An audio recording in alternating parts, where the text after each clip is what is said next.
Good afternoon, everyone. We're going to go ahead and begin with today's media availabilities. We're now joined by Kyle Busch, who will be competing in tonight's Craftsman Truck Series event, as well as Sunday's Cup Series event. We'll go ahead and open it up for questions. If you have one, please raise your hand, and we will get a mic over to you. Who would like to begin? We'll go to Bob.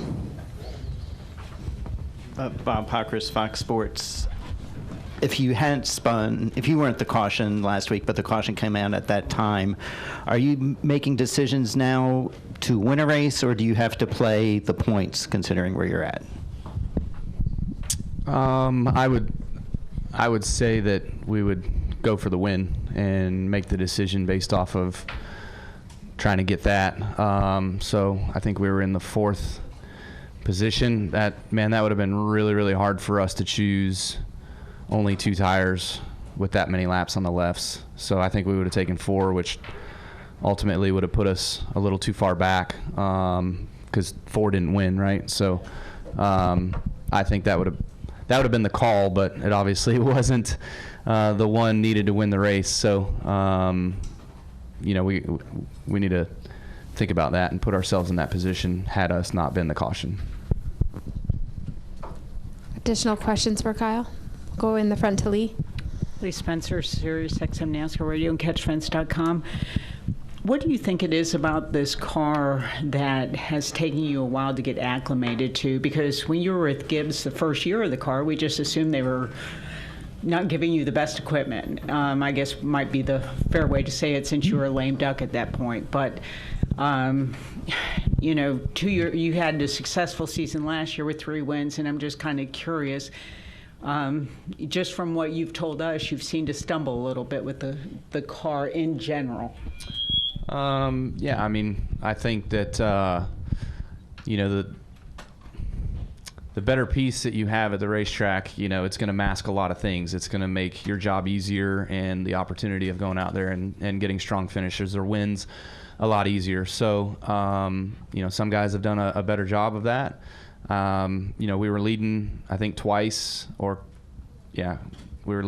and had engine failures in the final races of the JGR cars. And then last year we were good out of the gate, had some good stuff. And then as times have changed and the setups have evolved and guys have found how to make their stuff go faster, we just hadn't been able to do that. So it looked good the last 2 weeks. I felt like the last 2 weeks at Dover and Kansas, we were respectable and contenders and much closer. And, that was a nice change of pace. We were consistent top 5 runners, be a consistent top 5 runner and get those top 5 finishes. And then, that consistency will build into putting yourself in the right place at the right time at the end of these races to get a win. Is there one aspect with that car you can put a finger on that you just don't have that comfort level you've enjoyed in the past?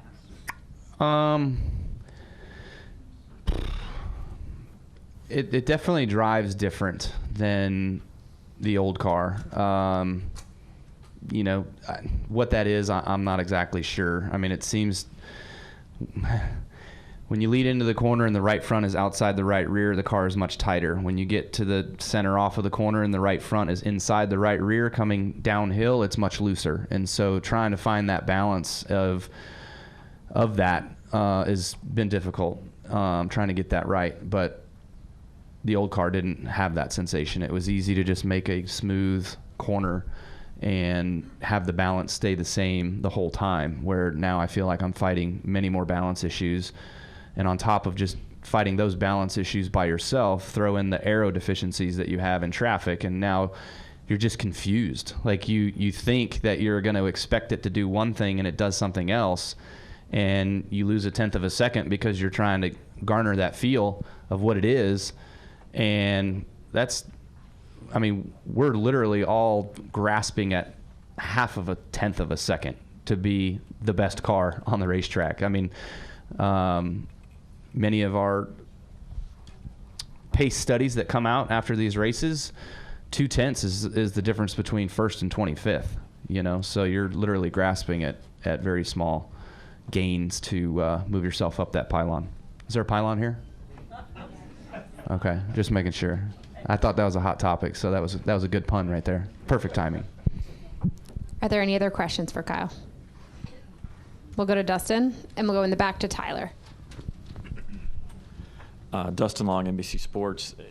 In light of what you were saying there, is there, I guess, this confusion, and I can't relate because I don't have your experiences, but is this type of confusion anything that you've gone through at any point in your career with the different types of cars, or is this a new realm or experience in that sense for you?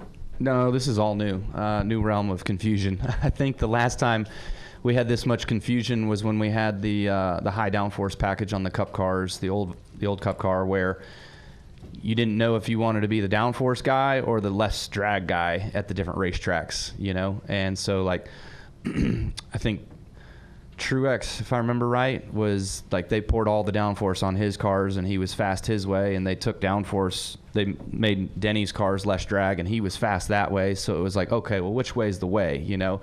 I think that was the last time I was confused, but that's just car build stuff, not even lap to lap as you're going through the turns with your balance issues and then aero issues that you have.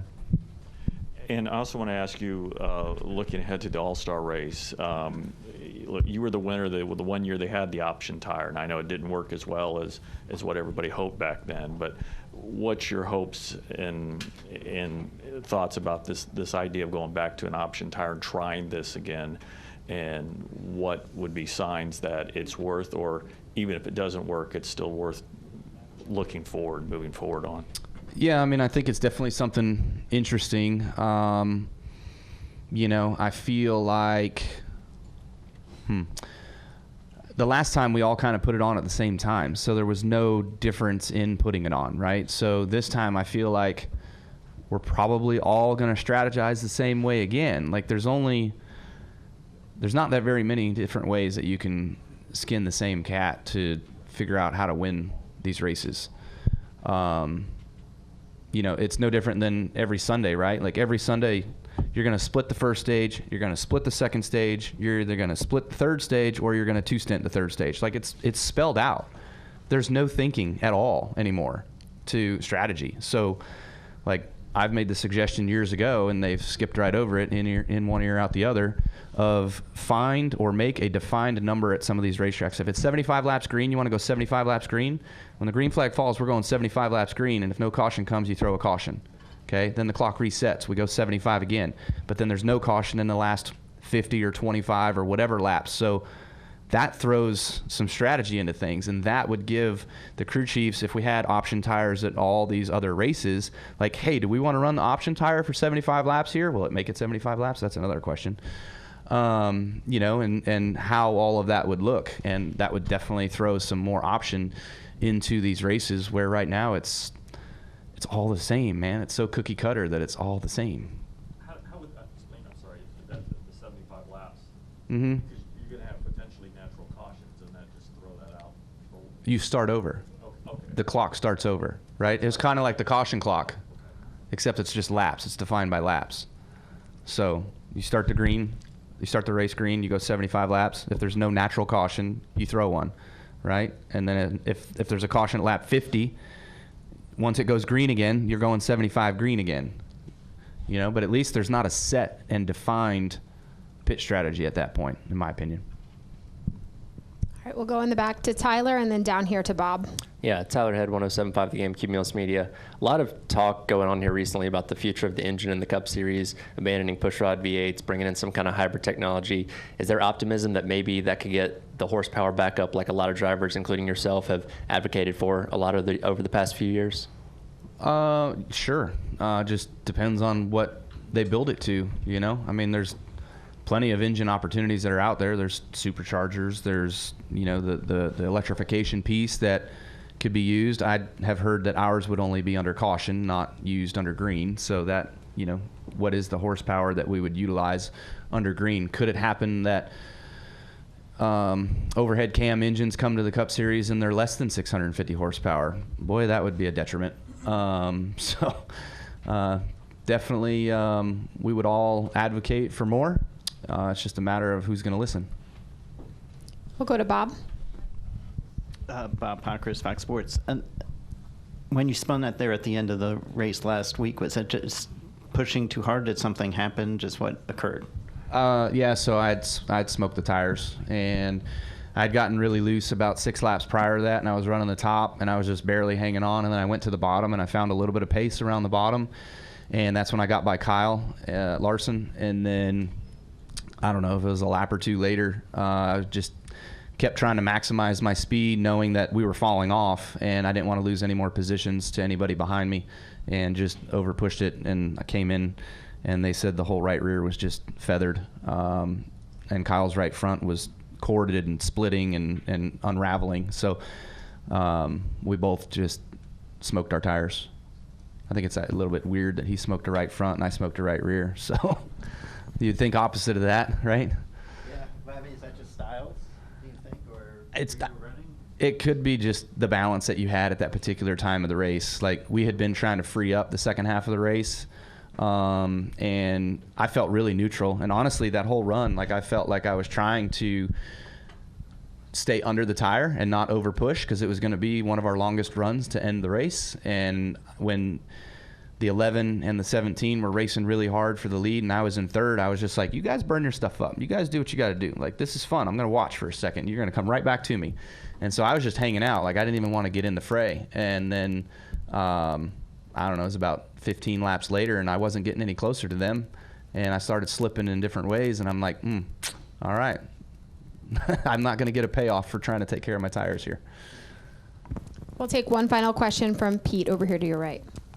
Kyle, a couple of quick questions. Today, running in the truck race, is that fun for you? You like doing that kind of stuff when you can these days? Can it help with what you do on Sunday here? And, you know, this year, the throwback, they're celebrating roots racing and things like that. How important is that still to get that path to get from when you're running around as a 10, 11-year-old to, you know, making it to the big series if you're good enough to do that? Yeah. What was the first part? The truck race. Truck race, yeah. I enjoy the truck stuff. It's a lot of fun for me, you know. Still the same group of people on my truck that I worked with last year at KBM. So thanks to the Spire guys for giving me the 5 races they did this year to get out there and get some track time. And for here at Darlington, I think I wouldn't say you need it, but it is helpful to just kind of get out there and just learn and build a comfort with the fence and where you're at and how close and the speed and just getting the feel for that. So being able to do all of that tonight with a truck and then get into a cup car tomorrow, I think you'll fire off a little bit faster, you know. But besides that, I don't know that you learn much more than that, just the comfort of where the wall is. And then, you know, the grassroots effect and all of that, you know, that's what drives our sport, really. I mean, it could be driven from the top down, of course, you know, with the series of the Cup Series and everything that it is. But there's obviously a dream that these younger guys and gals have to make it to the top, and they want to get there one day, and they come from the grassroots levels. And so for support that certain companies put into the grassroots levels, I'm grateful of that. It's really neat that Brexton has the companies that he has that's helping him, and then of course too with others across the country. I know that the Toyota Dirt program's been very instrumental in a lot of those drivers coming up into here and getting here. So you see a little bit more Chevrolet on some of the stuff as well too with grassroots racing and the dirt stuff. So that's been fun to see. But yeah, it's always cool to have throwback weekend in Darlington. So excited about seeing some of the schemes out there. All right, Kyle, thanks for your time today and good luck this weekend. Thanks.